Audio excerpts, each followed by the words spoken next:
learning target, I can run a linear regression and interpret the correlation coefficient.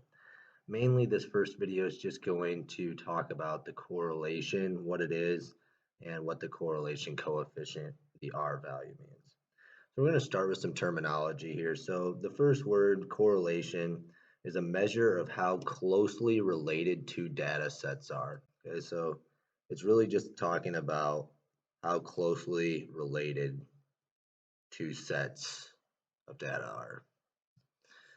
A scatter plot is a graph that consists of a cluster of points. So you'll notice the graphs down here would all represent scatter plots because they're just a cluster of points. And then the line of best fit is a line that models the points. Okay, so like a line that cuts through the points. And it's the best fit, just meaning that it's a line that best models the data. Okay, and it can be the equation for the line or actually the line itself. All right, let's look at different types of correlation then. So in our different types of correlation, we have strong positive correlation.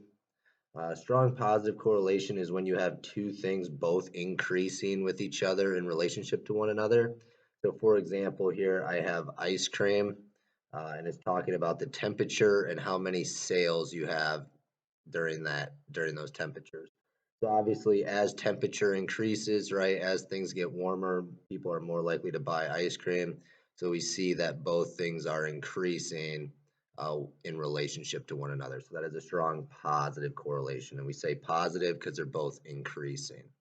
On the flip side, then, if I come over here, okay, this is hot cocoa, right? If I was looking at the sales of hot cocoa, as the temperature increases, you're going to be less likely to buy hot cocoa. So you'll notice that the sales actually decline as the temperature increases. So you'll see that negative slope or that strong negative correlation. They still have a relationship to one another. They just move in opposite directions. With both negative and positive correlation, you do also have weak positive and weak negative. This means there's a relationship.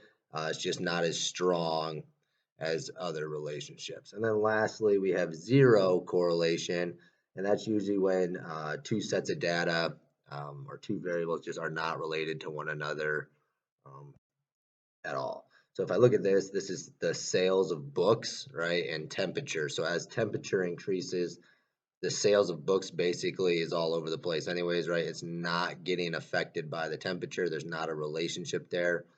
So we have zero correlation between books and. All right, moving on then from the types of correlation, we're going to talk about how we kind of use a numerical sense of calculating correlations and the relationships. And we use the correlation coefficient known as the R value when we do this.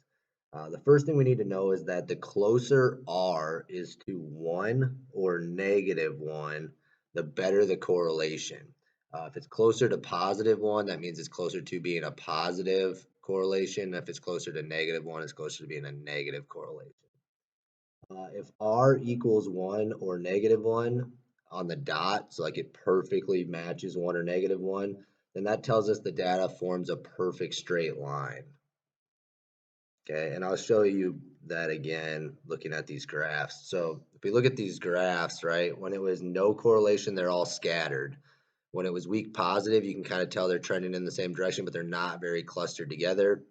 And then when it's strong positive, you can tell that they're getting a lot tighter and they're forming a line. Well, if they are 1 or -1, then they'll actually form a perfectly straight line. Lastly here, if we get a positive R value, then that tells us the data has a positive slope. And then if we have a negative R value, then that tells us the data has a negative slope. Okay. The last thing I want to do here is just explain what this R value tells us with regards to the types of correlation. So typically when we do a linear regression and we get this correlation coefficient, it's going to tell us what type of correlation we have. If the R value is bigger than 0.8 or equal to it, we say that it's going to be a strong positive correlation. If we get an R value that is less than 0.8 but bigger than or equal to 0.5, we're going to say it's a weak positive. Now I forgot, know that R can only go up to 1, right? 1's going to give us a perfect straight line, so if it's anywhere between those two, it'll be strong positive. If it's anywhere between these two numbers, 0.8 and 0.5, we'll get weak positive. Anything else lower than 0.5 and greater than negative 0.5 then is going to be zero correlation. If the R value is less than negative 0.5 and greater than negative 0.8, that's going to be the weak negative. And then lastly, if R is less than or equal to negative 0.8, but equal to negative 1, right? That's a equal sign, not a not equal to sign, sorry.